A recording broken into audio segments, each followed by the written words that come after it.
எல்லாருக்கும் happy Friday. இன்னைக்கு பூஜை சூப்பரா பண்ணியிருப்பீங்க உங்க எல்லார் வீட்லயும். நாம ஒண்ணு நினைச்சு கடவுள்கிட்ட வேண்டிட்டு இருப்போம். ஆனா கடவுள் வேற ஒரு நல்ல விஷயத்த நமக்கு கொடுப்பாரு.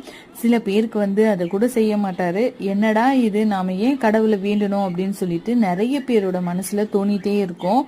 அதுக்கு ஒரே தீர்வு என்னன்னா, நாம தொடர்ந்து கடவுள் வழிபாட செஞ்சுட்டே இருக்கணும். கடவுள் நமக்கு எதுவுமே தரல, நமக்கு செய்யறதே லேட்டா தான் செய்யறாரு அப்படின்னு சொல்லிட்டு நாம பாதியிலே அவர் வணங்குறத கைவிட்டுட்டா நம்மளோட லைஃபுக்கு ஒரு அர்த்தமே இல்லாம போயிடும். கடவுளோட சப்போர்ட் இருக்கிறதுனால அவரோட துணை நமக்கு இருக்கும் அப்படின்னு சொல்லிட்டு அந்த சின்ன நம்பிக்கையால தான் நம்ம வண்டி ஓடிட்டு இருக்கோம். நாம அவர் வணங்குறதையும் கைவிட்டுட்டு நீ எனக்கு எதுவுமே செய்ய மாட்டேன் அப்படின்னு சொல்லிட்டு அவரை வணங்காம இருந்தா இன்னும் நமக்கு யாருமே இல்லாம போயிடும். நம்மளோட உலகம் பாத்தீங்கன்னா தனிமையாயிடும். ஏற்கனவே நமக்கு யாரும் சப்போர்ட் பண்ண மாட்டாங்க. கடவுளோட துணையும் இல்லைன்னா அதுவும் போச்சு. நடக்குதோ இல்லையோ உங்க வேண்டுதலை தொடர்ந்து செய்யுங்க.